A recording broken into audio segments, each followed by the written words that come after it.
إن الحمد لله نحمده ونستعينه ونستغفره ونعوذ بالله من شرور أنفسنا من يهدي الله فلا مضل له ومن يضلله فلا هادي له أما بعد মক্কায় একজন গণক আসছে, তার নাম হলো জিমাদ। মক্কায় আসার পরে মক্কার লোকেরা বলে, ও জিমাদ, আমাদের এই অঞ্চলে একজন পাগল আছে, তার নাম হলো মুহাম্মদ, নাউজুবিল্লাহ। আমার নবীকে পাগল বলে, ও জিমাদ, সেই উন্মাদ হয়ে গেছে, বিভিন্ন জায়গায় ঘুরে আর মানুষকে বলে সে নাকি জামানার নবী।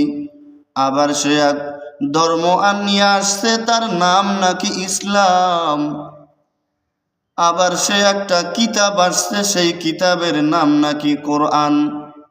জিমাদ বলে, চিন্তা করো না, আমি এসে গেছি, আমার হাতে আমার জারফুকের মাধ্যমে বহুত লোক কিন্তু ভালো হয়ে গেছে। ভাগ্যক্রমে কিছুদিনের মধ্যেই আল্লাহর নবীর কাছে জিমাদ হাজির হয়ে গেল। জিমাদ বলে, ও মুহাম্মদ, চিন্তা করো না, আমি তোমাকে জারফুক করব, তুমি ইনশাআল্লাহ ভালো হয়ে যাবে। দেখেন, আল্লাহকে ভয় করে, অথচ আল্লাহ কি জিনিস সে জানে না।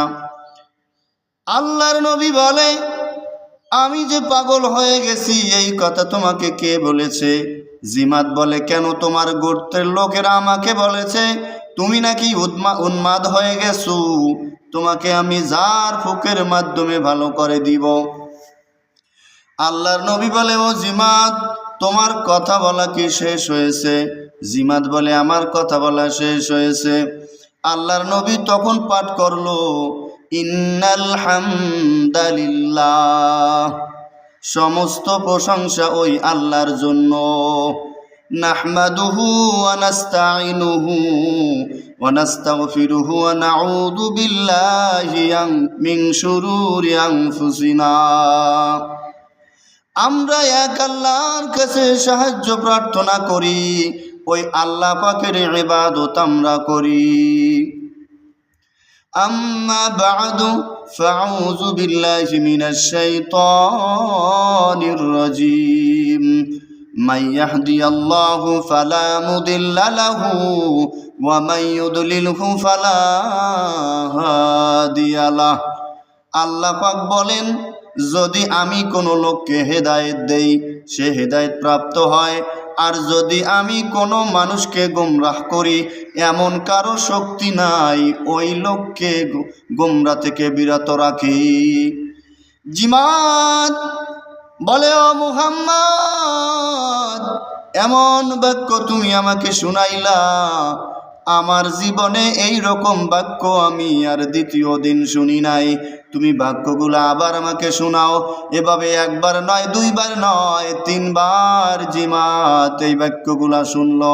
শোনার পরে বলে, ও মুহাম্মদ, আমি পাগলের পাগলামি দেখেছি, আমি গণনের গণনাও দেখেছি, আমি কবির কবিতা দেখেছি, কিন্তু তোমার মতো এত সুন্দর সাবলীল ভাষায় আল্লাহ পাকের প্রেরিত কোরআনের আয়াত আমি আর জীবনে শুনি নাই। তোমার এই আলোচনা উপরে নয়, জমিনে নয়, আসমানেও নয়, এই আলোচনা 7 আসমানের নিচে অর্থাৎ সমুদ্রের নিচ তলা পর্যন্ত পৌঁছে গেছে। সুতরাং তুমি আমাকে হাত দুখানা বাড়িয়ে আমাকে সাথে সাথে তুমি কালিমা পড়িয়ে দাও।